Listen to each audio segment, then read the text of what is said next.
The name says it all. I'm Hakeem Branch. Rob Jarrell. And today we're going to recap this past Saturday's Showtime Championship Boxing, which was a quadruple header. We had Jermall Charlo in a showcase fight against Lenny Bowtie. We had Abner Mares in a showcase fight against Jose Ramirez. We had Keith Thurman in a showcase fight against Leonard Bundu, which turned out to be a little bit tougher than expected.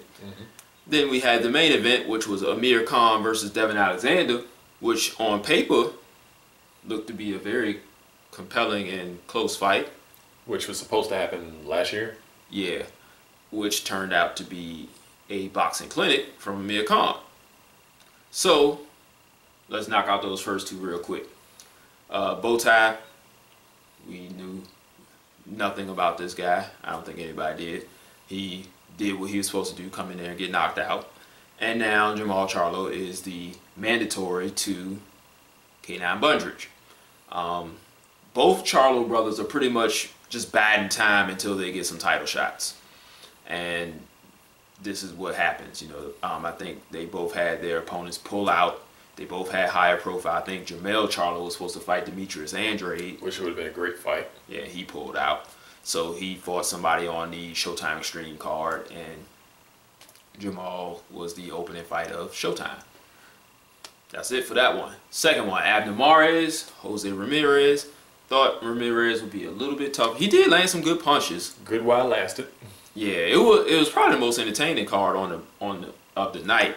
On the Showtime card. Fight of the night had to be Benavidez and Herrera. That was a good fight. Yeah.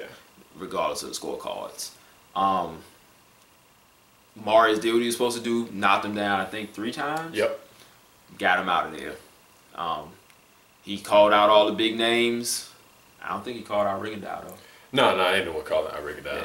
Yeah. He don't want none of that. I would still love to see him versus Leo Santa Cruz. Yeah, that one, you get your popcorn ready. They should call that card Concussion, because somebody is going down. Next fight, Keith Thurman, Leonard Bundu. Now, Bundu had some late round knockouts. I think he has a little more power than his record suggests, because I think he only has like 11 knockouts and 31 wins. But his last few fights there were late round TKOs, which means he tries to wear you down. Right. He's a counter puncher of sorts. He likes to catch you coming in. You know, you get caught with something you don't see coming, hurts a little more. So, and somebody like Thurman, who's very versatile, he can fight on the inside. He doesn't like to do it a lot. He can pot shot you very easily. He's very accurate, hits you hard with either hand. As you saw from him, I think he switched southpaw and knocked him down with a left hand in the second round. But Bundu was very tough. After that, he took the bet. I think he was caught not seeing that punch coming, like I just mentioned that he does to people. And from there, he saw all the shots coming, so he was able to stand up to him. And the movement of Thurman kind of handcuffed him because he didn't throw a lot of punches at all. Yeah, he really couldn't set himself to throw the punches until Thurman decided to engage and step in, which had a little bit of success because, as you can see on Thurman's right eye, it was pretty red. A little red. Now, given that Keith Thurman, you know, he did what he was supposed to do. He won. Looked pretty good. The one thing that I don't like what I see is that chin. He has that chin stuck out there like an apple on top of somebody's head, and somebody's just waiting to knock that thing off. It's like his neck is poked out this way, and it's always like that. You're taught to keep your chin tucked, and some of you guys that have been in the gym, maybe you guys put a tennis ball down there, you have to hold that sucker right there to keep your chin tucked to learn how to do that. Some guys just do it automatically. He does not. He sticks his chin out there for you to hit it. So far, it has not been hit. Well, I think Soto Karass and Diego Charles hurt him, but they weren't, you know, he's shown good recuperative powers. Someone with a little more power and a little more skill might be able to take advantage of that. He has got to fix that. Yeah. especially when he goes up against true A-class fighters. Yes. Otherwise, he'll be one of those guys who gets exposed and never was that good. The guy's good. That's just a big time flaw that he needs to address ASAP. We'll see who he fights next. He called out Maidana. Now, Maidana's one of those guys that can exploit that flaw if he lands on Thurman's chin. Especially because he throws punches that you either don't see coming because they're so wide, or he kind of changes level, kind of how he caught Broner, where he looked like he was going low, and it just happened to come all the way up high. Yeah, so he's got to fix that. Got to fix it soon. Main event, Amir King Khan, Devin Alexander the Great. Two former 140-pound champions. Devin Alexander held a belt at 147 as well. Just lost it to Sean Porter last year. Both guys trying to get into the title picture, trying to get into the biggest match of all, that Mayweather sweepstakes. And both guys felt with a good, hard, spectacular win that they could be put in that sweepstakes. In our preview video, I picked Amir Khan by a wide decision. I think I said like 8-4, 9-3. We got an even wider decision. Amir Khan controlled every second of this fight. He was very poised. His feet rarely got out from under him like he used to do. It happened a few times, but not as much as he used to. He was very, very quick, very sharp, showed some good power. He looked pretty big in there as well. It looked like maybe like a super welterweight versus a junior welterweight in there. As far as like their size, he was able to manhandle Alexander on the inside, catch him coming in, catch him going out, catch him at range. It was just target practice. It was a very, very good performance from Amir Khan. And Devin Alexander is no slouch. Even like we said, he's pretty one-dimensional in the preview video. That one dimension has beaten some good fighters, has kept him in there with some good fighters. And for Amir Khan to make Devin Alexander look that ordinary was the statement he was looking for to put his name in the Mayweather hat. What you got?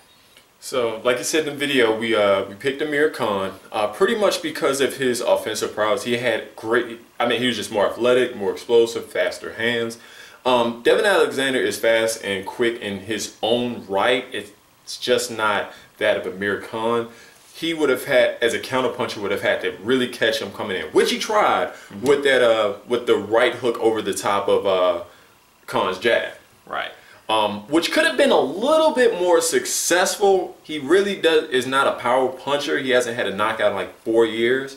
Well, he knocked out Lee Purdy, but that was more of a accumulation type of thing. Well, I think his corner threw in the towel because he just wasn't doing anything. Well, we're talking about something where you really have to boom, like really shake him. Rango. Yeah. So it had been quite some time, and because he doesn't really, he's not really creative in the ring. He doesn't really adjust well. Right. And because Khan had better footwork defensively and offensively, where he didn't jump in moving his hands before his feet got there, and he didn't stay in there too long while engaging Alexander, because he darted in, do what he had to do, came right back out, and or he grabbed him, which is basically, you can see what he's improving from his work with Virgil Hunter.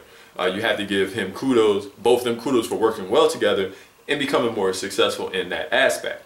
Yep. There is some things and Devin Alexander really doesn't have fast defensive reflexes when going against someone who has quite the same speed as him.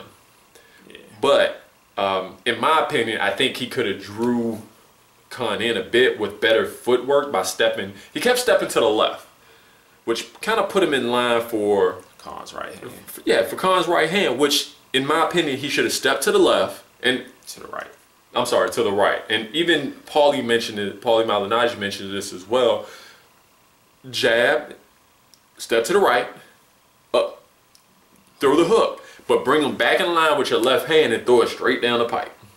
Yeah. Because it seemed like he was following him, and moving to the left just wasn't. It just put him too much in the line of fires of Khan, and Khan was able just to turn, to turn, to turn, to stay to outside of his right shoulder.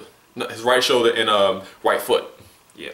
Yeah, and we always want to know when you want to keep your foot on the outside to control the action in there. When you're orthodox versus a southpaw. Yes, and that's what it seemed like Khan was doing. He was very cognizant of that. Again, you see trainer and boxer meshing very well. Yeah. So we'll see if he gets that Mayweather golden ticket. I think he should fight Kell Brook in England, get that big money fight, and bring more to the table, because he would be at this point the biggest thing in boxing in England, actually, in Great Britain. So we'll see. They've been bringing up, you know, the Pacquiao fight again. So don't hold your breath on that. But hey, that's neither here nor there, because that has nothing. Well, it does have a lot to do with Amir Khan, but we'll see what happens from here for both guys. You know, Devin Alexander is a name. Maybe they put him in there with Keith Thurman. Maybe Robert Guerrero. Once Andre Berto works himself back up, maybe he gets one of those guys. This division is super deep, so there's a lot of options for both of them. Oh, yeah. All right. That's it, guys. Thank you very much for watching. Comment down below. Hit the like button. Hit the share button. You know, the little fingers and all that stuff. Share it with your friends. Subscribe if you haven't. And you can hit us up on Facebook, Capital of Combat. Google Plus, same name. You can hit us up on our email, capitalofcombat@gmail.com. If you got any comments, leave them below. We'll see you guys in the next video. Peace. This is round one, and you've already lost. They don't seem to see that everything we've done is come at a cost. My fists are on fire. I perform till I perspire. My demons are in a rage. Keep thinking that it's a game. I kick crime, hurricane. I told them I don't play. I'm liquid. Black Street Fighter.